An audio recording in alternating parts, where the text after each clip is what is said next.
ভক্ষণ আর দিন মহাপ্রভু তার ঠাঁই আইলা, সুস্থ হও হরিদাস বলি তারে পুছিলা, নমস্কার করিতেহ কইলা নিবেদন, শরীর সুস্থ হয় মোর অসুস্থ বুদ্ধিমন। প্রভু কহে কোন ব্যাধি কহ তো নির্ণয়, দেহ কহে সংখ্যা কীর্তন না পুরায়। প্রভু কহে বৃদ্ধ হইলা সংখ্যা অল্প করো, সিদ্ধ দেহ তুমি সাধনে আগ্রহ কেনে করো। লোক নিস্তারিতে এই তোমার অবতার, নামের মহিমা লোকে করিলা প্রচার। এবে অল্প সংখ্যা করি কর সংকীর্তন, হরিদাস কহে শুনো মোর নিবেদন। হীন জাতির জন্ম মোর নিন্দ কলেবর, হীন কর্মীরত মুই অধম পামর। অদৃশ্য অস্পৃশ্য মোরে অঙ্গীকার কইলা, রৌরব হইতে মোরে বৈকুণ্ঠে চড়াইলা। স্বতন্ত্র ঈশ্বর তুমি হও ইচ্ছাময়, জগত নাচাও যারে জইছে ইচ্ছা হয়। অনেক নাচাইলা মোরে প্রসাদ করিয়া, বিপ্রের শ্রাদ্ধ পাত্র খাইনু লেচ্ছ হইয়া। এক বাঞ্ছা হয় মোর বহুদিন হইতে, লীলা সম্বরিবে তুমি লয় মোর চিত্তে। সেই লীলা প্রভু মোরে কবু না দেখাইবা, আপনার আগে মোর শরীর পারিবা। হৃদয়ে ধরিমু তোমার ও কমল চরণ, নয়নে দেখিমু তোমার ও চাঁদ বদন। জিহ্বায় উচ্চারিমু তোমার কৃষ্ণ চৈতন্য নাম, এই মত মোর ইচ্ছা ছাড়িমু পরাণ। মোর এই ইচ্ছা যদি তোমার প্রসাদে হয়, এই নিবেদন মোর কর দয়াময়। এই নিজ দেহ মোর পড়ুক তব আগে, এই বাঞ্ছা সিদ্ধি মোর তোমাতে লাগে। প্রভু কহে হরিদাস যে তুমি মাগিবে, কৃষ্ণ কৃপাময় তাহা অবশ্য করিবে। কিন্তু আমার যে কিছু সুখ সব তোমা লইয়া, তোমার যোগ্য নহে যাবে আমারে ছাড়িয়া। চরণে ধরি কহে হরিদাস না করিও মায়া, অবশ্য মো অধমে প্রভু করো এই দয়া। মোর শিরোমণি কত কত মহাশয়, তোমার লীলার সহায় কোটি ভক্ত হয়। আজ আমার পরম গুরুদেব বৈষ্ণবাচার্য অনন্ত শ্রী শ্রীমন নিত্যানন্দ বংশাবতংশ ও বিষ্ণুপাদ প্রভুপাদ অতুল কৃষ্ণ গোস্বামীজি মহারাজের নির্জন তিথি। এবছর ৭৯তম নির্জন তিথি। ১৩৫৩ বাংলায় তিনি দেহ রক্ষা করেছিলেন। আজ ৭৯তম বর্ষ নির্জন তিথি। আমরা সেই তিথিকে স্মরণ করে এই উৎসবের আয়োজন চলছে কদিন ধরে। কত আনন্দ, কত উৎসব, কত কিছু। আজ তার নির্জন তিথিটা হলো আজকে। আমাদের বৈষ্ণবদের নির্দেশ আছে যে নির্জন তিথির দিনে হরিদাস নির্জন আস্বাদন করতে হয়। শ্রীল কৃষ্ণদাস কবিরাজ গোস্বামীপাদ তার চৈতন্য চরিতামৃত গ্রন্থের মধ্যে লিখেছেন যে একদিন মহাপ্রভুকে হরিদাস ঠাকুর নিবেদন করছেন, আমার মনে হচ্ছে তুমি লীলা সংবরণ করবে, কিন্তু আমি তোমার সেই লীলা দর্শন করতে চাই না। তুমি চলে যাবে সেটা আমি দেখতে চাই না। আমি চাই তুমি চলে যাওয়ার আগে যেন আমি চলে যেতে পারি এই জগৎ ছেড়ে। এটা হলো হরিদাসের প্রার্থনা মহাপ্রভুর চরণতলায়। তুমি চলে যাবে, সেই অপ্রকট লীলা আমি দর্শন করতে পারবো না। তুমি আমাকে এমন কৃপা করো যে তুমি এই জগৎ ছেড়ে চলে যাওয়ার আগে যেন আমি চলে যাই। হরিদাস ঠাকুর এই কথাটা মহাপ্রভুকে বললেন। কিন্তু মহাপ্রভু বলছেন আমার যে কিছু সুখ সব তোমাকে নিয়ে আনন্দ, তোমাকে নাম কীর্তন করো তুমি, তোমার সাথে আমি থাকি, তুমি আমার সান্নিধ্যে থাকো, এটাতে আমার আনন্দ হয়। আমি কি করে তোমাকে এই অনুমতি দিই তোমার এই ইচ্ছা পূরণ করি? আমি তো সেটা পারবো না। মহাপ্রভু এই কথা বললেন। হরিদাস বলছেন মায়া করো না, আমাকে এই কৃপা করো তুমি। এইবার মহাপ্রভু বলছেন, মহাপ্রভু নিজেই তো রাধাকৃষ্ণ মিলিত বিগ্রহ ভগবান, কিন্তু তিনি বলতেই পারতেন যে ঠিক আছে তোমার ইচ্ছা পূর্ণ হবে, কিন্তু তিনি তা বললেন না। তিনি বললেন কৃষ্ণ কৃপাময়, কৃষ্ণ যদি ইচ্ছা করেন তাহলে তোমার ইচ্ছাটা পূরণ হবে। কি সুন্দর কথা! মহাপ্রভু নিজেই কিন্তু ভগবান, নিজেই কৃষ্ণ, নিজেই রাধা কৃষ্ণ মিলিত বিগ্রহ, কিন্তু তিনি বললেন না ঠিক আছে তোমার ইচ্ছা পূর্ণ হবে। বললেন কৃষ্ণ কৃপাময়, লীলাময়, ইচ্ছাময়, যদি তার ইচ্ছা হয় তাহলে তাই হবে। শ্রী চৈতন্য চরিতামৃতের মধ্যে আমরা দেখতে পাচ্ছি অনেক বৃহৎ চৈতন্য চরিতামৃতের মধ্যে হরিদাস নির্জন আমরা দেখতে পাচ্ছি। সেখানে একদিন মহাপ্রভু এসছেন, তার ঘরে এসে নৃত্য করছেন, কবি করছেন। মহাপ্রভু নৃত্য করতে করতেই ওই হরিদাসের যে মনের বাসনা, সেই বাসনাটা হরিদাস পূর্ণ করবার সুযোগ পেলেন।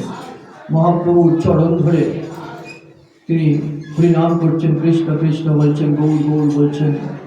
বলতে বলতে তার যে ইচ্ছাটা ছিল যে আমি জিহ্বার মধ্যে কৃষ্ণ নাম উচ্চারণ করব, আর তোমার রূপ দর্শন করতে করতে যেন আমি চলে যেতে পারি। এমনি চলে যাব তা না, জিহ্বায় উচ্চারিত তোমার কৃষ্ণ নাম, আর চোখ দিয়ে তোমার রূপ দর্শন করতে করতে যেন আমি চলে যেতে। আজকে সেই সুযোগ পেয়েছেন হরিদাস, আজকে সেই সুযোগ পেয়েছেন মহাপ্রভুকে পেয়ে, মহাপ্রভুকে স্পর্শ করে যেন তিনি তার প্রাণ বেরিয়ে গেলেন।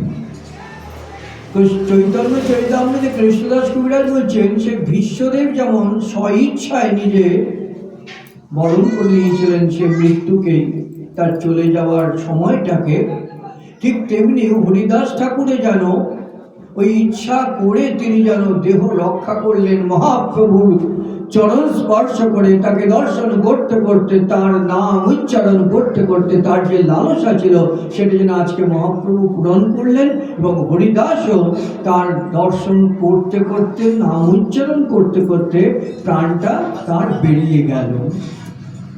এই লীলা স্মরণ করছেন কৃষ্ণদাস কবিরাজ গোস্বামীপাদ, এবং আমাদেরকেও স্মরণ করাচ্ছেন। শুধু তাই নয়, তিনি দেহ রক্ষা করার পরে মহাপ্রভু তার দেহ নিয়ে, ভক্তের দেহ নিয়ে ভগবান নৃত্য করছে না। ভগবান ভক্তের অধীন, ভগবান ভক্তের পরাধীন, ভগবান ভক্তের বশীভূত, ভগবান ভক্তের হৃদয়ে সর্বদা অবস্থান করেন, ভগবান সর্বদা ভক্তের মনের বাসনা পূর্ণ করেন। আজ যেন কল্পতরু মহাপ্রভু হরিদাসের সেই ইচ্ছাকে পূরণ করে তিনি তার দেহকে নিয়ে নৃত্য করছেন, ভক্তের দেহ নিয়ে ভগবানের নৃত্য। শুধু তাই নয়, বলছেন সেই দেহ নিজে সমাধিস্থ করেছেন, নিজে হাতে সমাধিস্থ করেছেন। বৈষ্ণবগণকে দেখে, ভক্তগণকে দেখে তাদেরকে প্রসাদ ভক্ষণ করিয়েছেন, তাদেরকে প্রসাদ নিজে হাতে বিতরণ করেছেন। সেদিন মহাপ্রভুর নিমন্ত্রণ কাশী মিস্ত্রির বাড়ি, কিন্তু সেটাকে উপেক্ষা করো মহাপ্রভু আজ হরিদাস নির্জন দিদিটাকে স্মরণ করাবার জন্যে মহাপ্রভু নিজে হাতে পরিবেশন করে ভক্তদেরকে খাওয়ালেন, ভক্তদেরকে।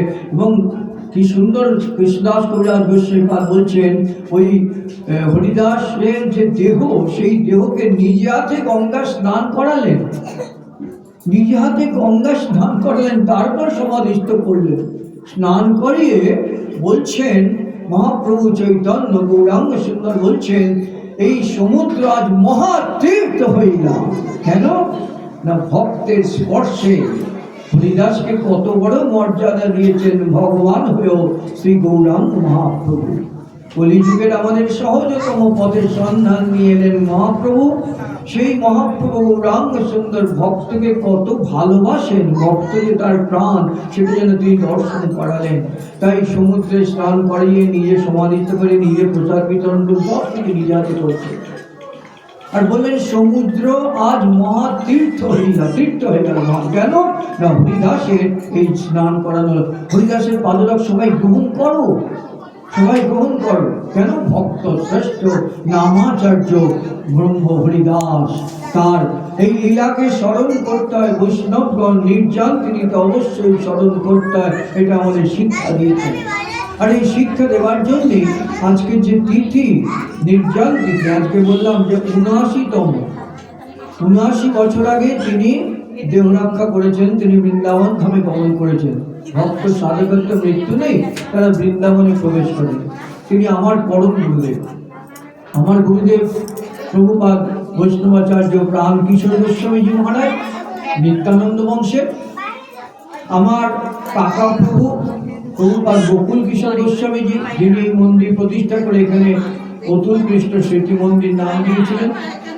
অতুল কৃষ্ণ তার গুরুদেব, আমার পিতৃদেবের গুরুদেব যিনি, আমার কাকা প্রভুর গুরুদেব তিনি প্রভুপাদ অতুল কৃষ্ণ গোস্বামীজি মহারাজ। সেকালের বিরাট পণ্ডিত ছিলেন। তখন তিনি বহু গ্রন্থ লিখেছেন, বহু লেখা লিখেছেন বিভিন্ন পত্র পত্রিকাতে, যাতে বৈষ্ণবদের উপকার হয়। চৈতন্য চরিতামৃত, চৈতন্য ভাগবত এগুলোকে সম্পাদনা করেছিলেন তিনি সেকালে। এবং সেকালে তৎক্ষণকার যারা বিশিষ্ট ব্যক্তিত্ব, ওই মহারাজ মনীন্দ্র নন্দী থেকে রায়বাহাদুর খগেন্দ্রনাথ মিত্র থেকে শুরু করে যারা তখনকার দিনের বিশিষ্ট ব্যক্তিবৃন্দ ছিলেন, তারা সব ওই অতুল কৃষ্ণ প্রভু চরণতলায় এসে মিলিত হতেন। আমার পিতৃদেবের গ্রন্থে আমি লিখেছি যে রামকৃষ্ণদেবের সান্নিধ্য আমার পরম গুরুদেব প্রভু অতুল কৃষ্ণ এসেছিলেন, এবং রামকৃষ্ণদেবের সাথে একসাথে প্রসাদ পেতে বসে রামকৃষ্ণদেব ধমকেছিলেন, বকা দিয়েছিলেন। কেন না, যখন মালপোয়া দিতে এসছে পাতে থালার মধ্যে, তখন অতুল কৃষ্ণ প্রভু না আমাকে মালপোয়া দিও না, আমাকে দিও না করেছিলেন। বলে গোসাইয়ের ছেলে মালপো খাবে না? রামকৃষ্ণদেব তাকে ধমকে দিয়েছিলেন, নাও নাও নাও। এটা আমার পিতৃদেবের গ্রন্থের মধ্যে পেয়েছি যে গোসাইয়ের ছেলে তুমি মালপো খাবে না, এটা হতে পারে, খেতেই হবে তোমাকে। কিন্তু ওনার একটু পেটের রোগ ছিল, যেটা জানি আমরা, সেই জন্য উনি ঘি এসব জিনিসগুলো খেতেন না। কিন্তু রামকৃষ্ণদেবের ধমকের চোটে সেদিন তিনি গ্রহণ করেছিলেন। তো এই সমস্ত মহাপুরুষদের সান্নিধ্য শুধু নয়, বিশিষ্ট ব্যক্তিত্বরা তার চরণতলায় পড়ে থাকতেন। তখনকার যারা বিশিষ্ট ব্যক্তি, আমার পিতৃদেব তাকে প্রথম দর্শন করেছেন ঢাকাতে। ঢাকায় জন্মাষ্টমীর মিছিল হতো তখন। সেই জন্মাষ্টমীর মিছিলে গোকুল কৃষ্ণকে দর্শন করে পিতৃদেব ওই প্রথম দর্শনেই তাকে ভালোবেসে ফেলেছিলেন। প্রথম দর্শনেই ভালোবেসে ফেলেছিলেন। তার রূপ, তার সমস্ত দেখে তার মধ্যে থেকে যেন জ্যোতি বেরোচ্ছে। এই জ্যোতি দর্শন করে প্রথম দর্শনেই তিনি তাকে ভালোবেসে ফেলেছিলেন, এবং মনে মনে স্থির করলেন আমি যদি গুরুবরণ করতে হয় তাহলে ওনাকেই গুরু করব। সেই দিনই ওই জন্মাষ্টমীর মিছিলের সময় তিনি তাকে গুরু পদে বরণ করে নিয়েছিলেন, এবং পরবর্তীকালে তার কাছেই দীক্ষা নিয়েছিলেন। এবং অতুল কৃষ্ণ গোস্বামী মহারাজ শুধু গ্রন্থ লিখেছেন, দীক্ষা দিয়েছেন, শিষ্য করেছেন তা নয়, তিনি সমাজ সেবা করতেন। কেমন ভাবে সমাজ সেবা করছেন? তার যে তার যে অর্থ সম্পত্তি যা ছিল, সেটা শেষ বয়সে তিনি কি করলেন, সেটা কার্সিয়াং একটা যক্ষা হসপিটাল, সেইখানে তিনি দান করে দিলেন। তার সমস্ত অর্জিত যা ধনরত্ন, টাকা পয়সা সব কিছু ওখানে দিয়ে দিলেন। তাই কত বড় সমাজ সেবা করলেন তিনি। আর বৈষ্ণব সমাজে সকলকে মন্ত্র দিয়ে, হরিনাম মন্ত্র দিয়ে, কৃষ্ণ নাম দিয়ে সবাইকে উদ্ধার করতেন। কেন? তা যে জন্যে সেইকালের এক মহাপুরুষ ছিলেন প্রভুপাদ অতুল কৃষ্ণ গোস্বামী, তার নামে এই মন্দির প্রতিষ্ঠিত করেছিলেন। কে প্রতিষ্ঠা করেছিলেন? আমার কাকা প্রভু প্রভুপাদ গোকুল কিশোর গোস্বামীজি মহারাজ। তিনি এই মন্দির প্রতিষ্ঠা করেছিলেন বলে, এবং তিনি এই উৎসব সূচনা করেছিলেন এখানে। এই উৎসব তিনি করেছিলেন। আমি ছোটবেলা থেকে আমার দাদা বাসুদেব গোস্বামী প্রভুপাদ, তিনি আসতেন, তিনি ভোগ দিতেন, তিনি থাকতেন উৎসবের সময়। এখন আসতে পারেন না শারীরিক অসুস্থতার জন্য। সেই বাসুদা সাথে আমি এসেছি, কাকা প্রভু আমাকে ডেকে নিয়ে এসছেন, তোকে আসতেই হবে, আয়। এইখানে ছোট জায়গার মধ্যে আমার মনে আছে 64 অন্তের ভোগ হয়েছিল একবার। এবং সেই আমরা সাধারণত কলকাতা শহরে 64 ভোগ দিই মিষ্টি বা লুচি এই সমস্ত দিয়ে, কিন্তু এইখানে হয়েছিল পুষ্পান্ন দিয়ে, এটা আমার ভালো মনে আছে। এই থালাগুলো সব সাজিয়ে সাজিয়ে, ছোট বয়স অল্প, ছোটাছুটি করে সেই নিয়ে এসে সাজিয়ে, কি আনন্দ! সেই দৃশ্যগুলো আমার স্মরণে ভাসে।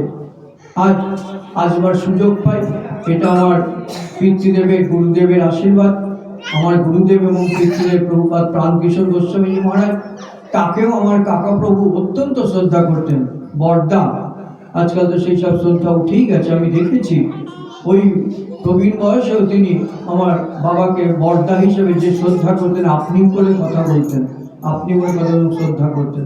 এবং তারা দুজনেই তো এক গুরুকরণ করেছিলেন, এবং সেই দুজনেরই গুরুদেবের প্রতি ভক্তি নিষ্ঠা সত্যি একটা আদর্শ স্থানীয়। তাদের সমস্ত যারা তার সঙ্গ করেছেন, আমার পিতৃদেব বা কাকা প্রভুদের সঙ্গ করেছেন, তারা জানেন যে তাদের গুরু ভক্তি আর কত প্রিয়। গুরুকে মনুষ্য জ্ঞান করিও না, শাস্ত্রে বলেছে, তাই না? গুরুকে সাধারণ কিছু মনে করো না, তার জন্য কিন্তু গুরুদেব ভগবান নয়। গুরু ব্রহ্মা গুরু বিষ্ণু গুরুদেব মহেশ্বর গুরুরেব পরম ব্রহ্ম তস্मै শ্রী গুরবে নমঃ। সব কিছু বললাম।